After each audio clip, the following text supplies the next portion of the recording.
o experimento que eu quero fazer do homem na lua é exatamente assim, é pegar uma maquininha enrolada com elástico, ela pule, ela suba até uma casa e depois de um tempo ela desça sozinha de volta e aterrize. E que a pessoa consiga fazer com elásticos em casa, simples, sem motor, sem eletricidade.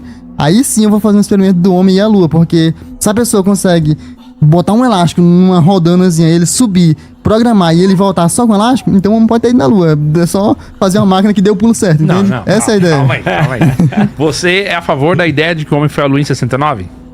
Sim, mas tem um... Eu entendo o pessoal que não acredita. Eu acredito, mas o pessoal que não acredita eu entendo.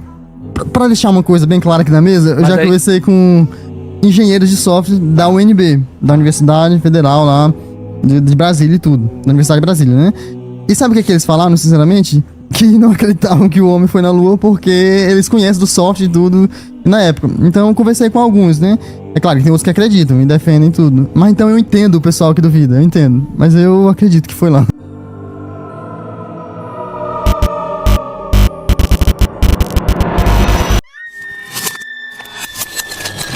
Durante anos, a internet brasileira viu nascer uma nova geração de divulgadores científicos, gente explicando física, biologia, astronomia, aproximando o público da ciência, do pensamento crítico, da curiosidade intelectual. Mas às vezes, algo estranho acontece no caminho. Em um episódio recente do Redcast, um corte começou a circular pela internet. De um lado, o divulgador Domingos Santos Neto, conhecido por seus experimentos simples e didáticos. Do outro, o químico Marcos Eberlin, uma das vozes mais conhecidas do criacionismo moderno no Brasil. E foi exatamente aí que muita gente da comunidade científica sentiu um arrepio intelectual, porque quando ciência e pseudociência começam a se misturar na mesma mesa, a linha entre curiosidade e confusão pode desaparecer muito rápido. O episódio completo do Redcast está aqui na descrição, caso você queira assistir todo o contexto. Agora presta atenção nesse corte, porque a gente vai analisar cada detalhe. Sem mais delongas, bora pro vídeo. Experimento simples, olha só, tem gente que subiu aí de balão, não foi? A ideia... experimentos tentando provar se a Terra é plana, se a Terra é redonda, um experimento simples, a simplicidade é a marca dos gênios. A ideia é que qualquer um consiga fazer depois, em qualquer lugar do mundo, não importa se é acidentado, se é plano, essa é a ideia. Aquela história lá, né, que o cientista foi... quantos quilômetros? 400 500 quilômetros para medir a sombra do Sol? Nem todo mundo pode fazer. E também o Wallace, o cara que, sei lá, andou junto com o Darwin ali na teoria da evolução,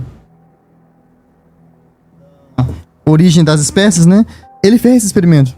Ele fez esse experimento que eu tô fazendo, do nível. Ele fez em um rio que é mais ou menos reto lá, e você pode enfiar uma estaca assim, a estaca tá aqui a 1 palmo da água, a outra tá a 1 palmo da água, e a terceira 1 palmo da água. E quando você olha daqui, a do meio tá mais alta. Você colocou as estacas do mesmo tanto em cima da água, mas quando você olha daqui uma pra outra, a estaca do meio tá mais alta.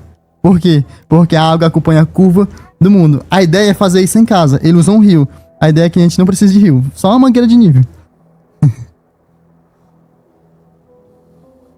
O cara acaba de refutar a Terra plana com estacas no meio da rua. Ainda não tá pronto o experimento, né? Tem que testar, bora ver o que vai dar. A gente tá fazendo.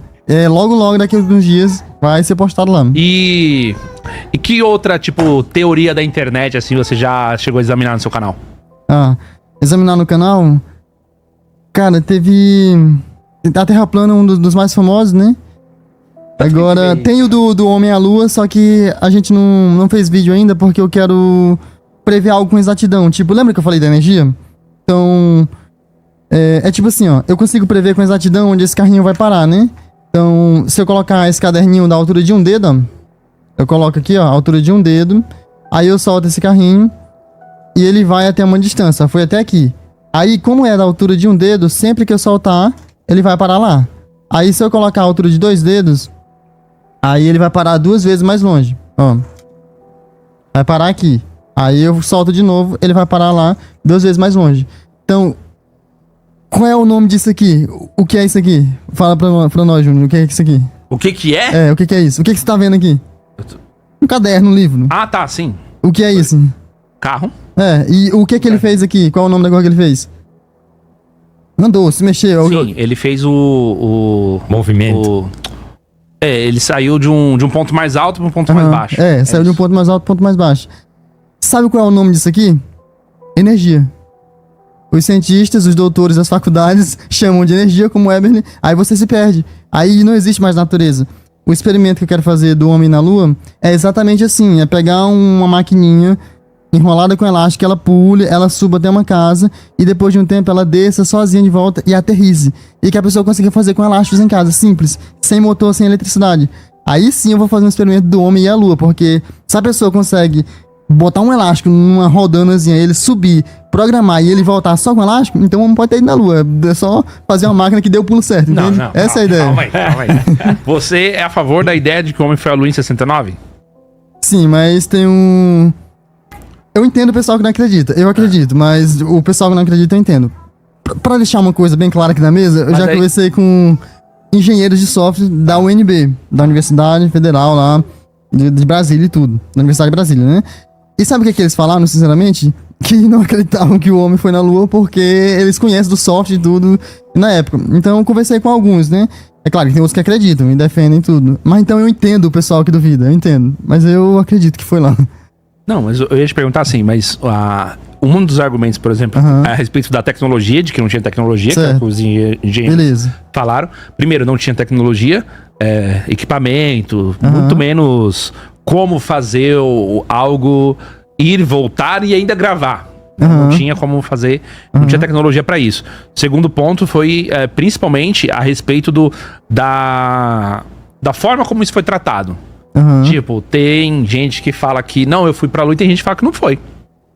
Né? Os astronautas lá se dividiram em dois grupos. Aí ajuda mais a teoria da conspiração. E tem a história de que quando pegaram um dos grupos que foi pra Lua, colocaram a Bíblia lá pra eles jurarem. E eles não juraram. E eles não juraram. aí eles dão o checkmate, o Minerva pra teoria da conspiração. Então, eu acho que tem mais a ver com essa forma, entendeu? A desconfiança da ida do homem à Lua, do que somente, tipo, se é possível ir. Que eu acho que todo mundo sabe que dá pra ir. Pois a minha ideia é mostrar que é possível ir. Que é possível ir. Pelo menos que é possível. Aí a pessoa decide se acredita ou não. Entendi. Mas essa é a ideia. Tem um filme muito legal, Transformers 3, o Lado Oculto da Lua, né? Pra quem gosta do Homem e a Lua, lá tem umas conspirações bem legais, quem gosta dessas coisas. Nossa. Que mais? Então, Terra plana, Homem e a Lua. Cara, agora, Andy, me ajudei uma coisa polêmica que eu abordo lá nos vídeos, uma teoria da conspiração, algo assim. Sabe não, né? Sob pressão é difícil lembrar, é a mesma coisa de montar esse negócio sob pressão. Quando foi que você abordou a existência de Deus? Perfeito. A existência de Deus começou, sério mesmo, no pique, foi quando o Eberle me chamou. Ele me chamou pra falar especificamente sobre esse assunto, aí eu tive que me preparar, tive que estudar. É por isso que tem todos esses espécimes aqui em cima da mesa, essas plantas e tudo mais. Porque o que tá escondido aqui é uma matemática, uma engenharia de alto nível. E que às vezes é escondido. Então, nos vídeos, desde que o Eberle me chamou, há um mês mais ou menos, então a gente tá abordando a existência de Deus ali implicitamente. Então, quem prestar atenção vai ver. Então, o que a gente ensina lá? A contar quantas espirais tem para um lado e para o outro. Veja bem, isso aqui é uma almenda. É uma planta comum que tem aqui em São Paulo, por exemplo. Mostra aqui pra câmera aqui, ó. Isso. Olha, é uma almenda, né? Um galho. E cada bichinho desse aqui foi uma folha. Aí ela caiu. É tanto que esses dois aqui eu tive que arrancar. Então, mais feio, eu arranquei, que ainda tinha folha. E se você contar quantas curvinhas tem pra esse lado e quantas tem para o outro, eu vou marcar aqui, Tá vendo as sementezinhas subindo e girando? Aí eu tô mostrando onde elas estão subindo e girando, só pra ficar mais fácil do pessoal ver, Aí eu marquei uma, que é a branca, e entre elas tem duas. Ou seja, tem 3 para esse lado aqui, E para esse outro lado aqui, tem 5, Vou marcar aqui eles subindo para o outro lado. Marcar subindo para o outro lado. Olha, Tem aqui eu marquei e tem 4 entre elas. Ou seja, tem 5 para o outro lado. 3 e 5. Eu contei com o Eberle lá na Universidade de Mackenzie de uma palmeira. E deu 8 e 5. E no girassol dá 13 e 21. 21 e 34. 34 e 55. 55 e 89. Tá, e o que são esses números? São os números de Fibonacci. Se você somar um com o outro, dá o próximo. E é a melhor configuração que existe para uma planta ficar perfeitamente distribuída em peso e pegar o máximo de luz. É por isso que esse breda aqui, que é um mato, ó, ele segue esse número, esse ângulo de ouro, e nenhum galho fica em cima do outro, ó. Esse aqui aparece exatamente onde não tem outros. Esse aqui aparece onde não tem nenhum. Nenhum faz sombra no outro. Você tem a maior eficiência energética aqui. Tá bom, é muita matemática. E o que significa isso? Isso aqui é definido quimicamente pela Aushina. E isso dispensa a evolução do Darwin, a seleção natural para as plantas. Por quê? Porque se a Aushina define isso, então as plantas já são o melhor possível. Esse negócio já nasce do melhor jeito possível do universo. Ele não errou vários bredos errados até chegar no melhor. Ele já nasce do melhor jeito, porque é matemática, é inevitável. A planta não tem escolha, ela já nasce da melhor forma possível, entende? Então, onde está Deus aqui? Não está no livro do Darwin. Veja bem, aí ali existe um projeto. Aí. Ô, Júnior, a gente fala no design inteligente, isso é a antevidência. Um ser de extrema inteligência falou, cara, não pode ficar um galinho em cima do outro. Cara, eu não vou podendo ficar todo o tempo lá acertando isso aí de planta por planta. Criarei leis, farei procedimentos, usarei a matemática como meu alfabeto, Galileu Galilei. A matemática é o alfabeto com o qual Deus escreveu o universo. E por antevidência, ele já planejou tudo. Ele já deixou todas essas leis otimizadas, as coisas foram feitas boas. A Bíblia diz que quando ele terminou a sua obra, ele viu que tudo era muito bom, tudo organizado, tudo muito bem calculado. O ajuste fino do universo. O que o Domingos está falando com uma linguagem popular que todo mundo entende, muitas coisas que às vezes eu chego aqui e fico tentando explicar com antecedência, né? Dou o livro aqui pro Júnior, né? Pega o livro, você já tem. Leva isso aqui agora. Antevidência e tal. O Domingos pegou o galinho ali, falou, olha aqui, já tá programado. Não é um processo que foi lenta, gradual e sucessivamente fazendo o melhor. Já é o melhor. O universo foi programado por um ser de extrema inteligência e a gente vê claramente na natureza. Um pouco de ciência nos afasta de Deus, muito nos aproxima. A Bíblia diz em Jó 12, de 7 a 9, já repeti pro Domingos algumas vezes. Pergunte, porém, não aos seus professores de física, não aos seus professores naturalistas, darwinistas. Pergunte, porém, aos pássaros dos céus, aos peixes do mar, à terra. Pergunte, porém, aos brotos das árvores, a sequência de Fibonacci. Quem de todos eles ignora que foi a mão do Senhor que os fez? Bom, pessoal, agora que a gente acabou de assistir esse corte, vamos respirar fundo aqui porque tem bastante coisa para analisar. E quando eu digo bastante coisa, eu digo cada frase, cada insinuação e cada tentativa de transformar opinião pessoal em ciência. Porque foi exatamente isso que aconteceu nesse trecho do podcast Redcast, envolvendo Domingos Santos Neto e o químico Marcos Eberlin. Logo no começo já aparece um problema clássico, a tentativa de colocar Deus dentro de uma conversa científica sem que exista qualquer metodologia para isso. Quando o Domingos diz que não dá para colocar Deus como experimento, ele está correto nessa parte específica. Deus, por definição teológica, seria uma entidade sobrenatural. O problema é o que vem logo depois, a tentativa de sugerir que a ciência poderia apontar para Deus. E aqui já começa um desvio conceitual gigantesco. A ciência não aponta para entidades sobrenaturais. A ciência trabalha com explicações naturais testáveis. Isso não é opinião. Isso é o princípio básico do método científico.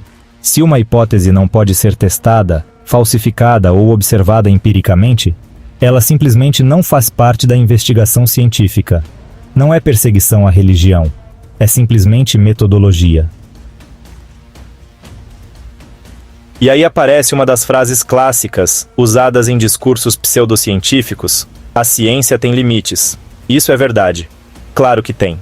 Mas repare no truque retórico que acontece logo em seguida. O argumento é usado para insinuar que, já que a ciência tem limites, então talvez Deus seja a explicação. Esse salto lógico é conhecido em filosofia como o argumento da ignorância. Não sabemos explicar. X, portanto, Deus. Isso é uma falácia lógica básica. Se a humanidade seguisse esse raciocínio, a eletricidade ainda seria explicada como energia divina, as doenças seriam castigo espiritual e os relâmpagos continuariam sendo obra de Zeus. O fato de ainda não sabermos tudo sobre o universo não autoriza inventar explicações sobrenaturais. Depois aparece outro ponto importante: a fala sobre energia. O argumento apresentado é o seguinte: sabemos calcular energia, mas não sabemos o que ela é de verdade. Isso parece profundo à primeira vista, mas é um equívoco filosófico clássico sobre conceitos científicos. Na física, energia não é uma coisa misteriosa escondida. Energia é uma grandeza mensurável associada à capacidade de realizar trabalho ou produzir mudanças em sistemas físicos. Não existe esse mistério metafísico que tentam sugerir. A ciência define conceitos operacionais, aquilo que pode ser medido, modelado e testado. Quando alguém usa esse tipo de argumento, o objetivo geralmente é criar a sensação de que a ciência não entende nada, abrindo espaço para colocar uma explicação religiosa no lugar.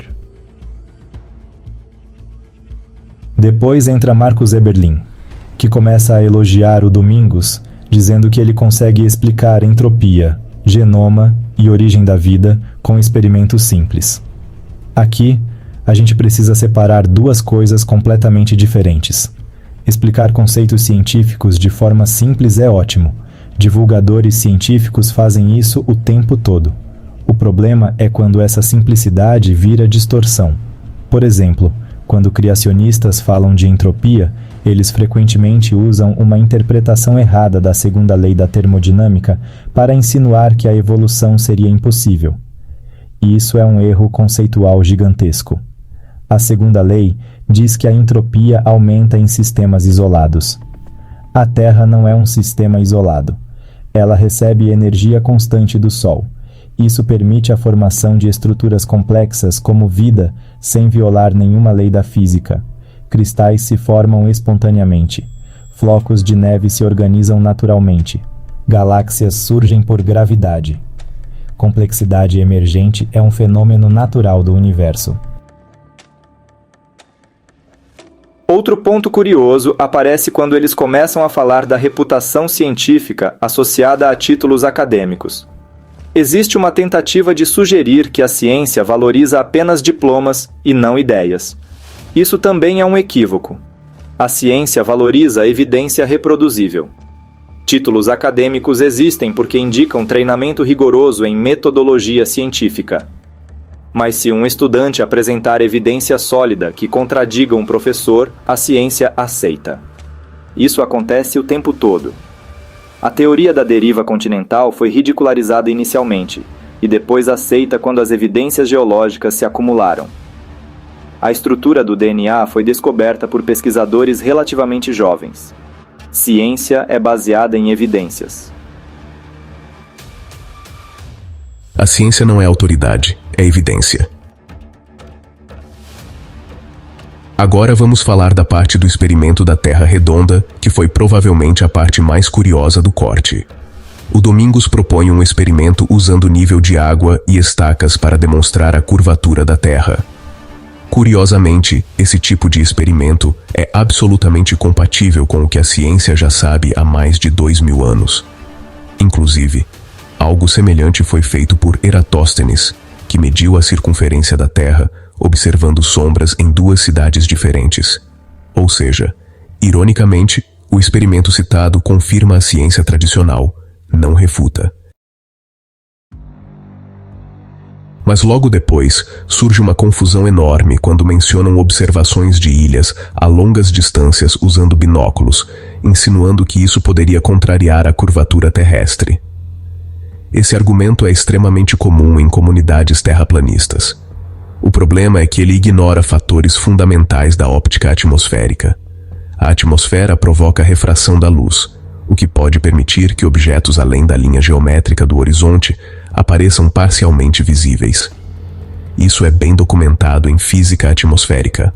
Faróis, navios e ilhas podem parecer visíveis além do horizonte por causa da curvatura dos raios de luz na atmosfera. Isso não refuta a curvatura da Terra. Pelo contrário, é um efeito esperado quando você considera a refração. Outra coisa que precisa ser dita aqui é o seguinte: ciência não funciona com experimentos isolados feitos no YouTube. Ciência funciona com reprodução independente, revisão por pares e publicação em literatura científica. É assim que o conhecimento científico se consolida. O problema maior nesse tipo de conteúdo não é alguém fazer experimentos simples para ensinar ciência. Isso é ótimo. O problema é quando essas experiências são usadas para insinuar conclusões que não seguem do experimento. E aqui entra uma questão que, olha, muita gente na divulgação científica brasileira tem sentido aquela frustração quando um divulgador que antes parecia super comprometido com pensamento crítico começa a flertar com discursos que acabam dando espaço para pseudociência. Isso é especialmente sensível porque, a internet brasileira teve figuras muito importantes na popularização da ciência. Gente como Sérgio Sacani, por exemplo, ajudou a criar uma cultura de curiosidade científica gigantesca no país. Quando alguém que parecia estar nesse mesmo movimento começa a misturar ciência com argumentos criacionistas ou pseudocientíficos, isso gera uma decepção enorme dentro da comunidade de divulgação científica. Porque, veja só, a ciência já enfrenta problemas suficientes: negacionismo climático, terraplanismo, antivacina, astrologia sendo vendida como ciência. Misturar ciência com crença religiosa, como se fossem métodos equivalentes, só piora o problema, E é aqui que a gente precisa lembrar o público de uma coisa fundamental: ciência não é um conjunto de opiniões. Ciência é um método. O método científico envolve observação, hipótese, experimentação, análise de dados, revisão por pares e reprodução independente. Se uma ideia não passa por essas etapas, ela pode até ser interessante filosoficamente, mas não é ciência. Então, quando você estiver assistindo debates como esse, preste atenção em alguns sinais de alerta. Primeiro, quando alguém usa lacunas do conhecimento para sugerir explicações sobrenaturais. Segundo, quando alguém diz que a ciência não sabe de nada. Terceiro, quando argumentos científicos são substituídos por analogias simplistas. Quarto, quando conceitos complexos como entropia, DNA ou evolução aparecem sem contexto adequado. Esses são indicadores clássicos de discurso pseudocientífico. A ciência de verdade não tem medo de perguntas difíceis. Pelo contrário, perguntas difíceis são o motor da ciência, mas as respostas precisam vir de evidência, não de crença. Então fica aqui o convite para você que está assistindo. Não aceite argumentos só porque parecem inteligentes ou porque alguém falou com confiança. Questione, pesquise, compare com o que a literatura científica realmente diz. Pensamento crítico não é atacar pessoas, é avaliar ideias com rigor. Se você curtiu esse tipo de análise, compartilha esse vídeo com mais gente.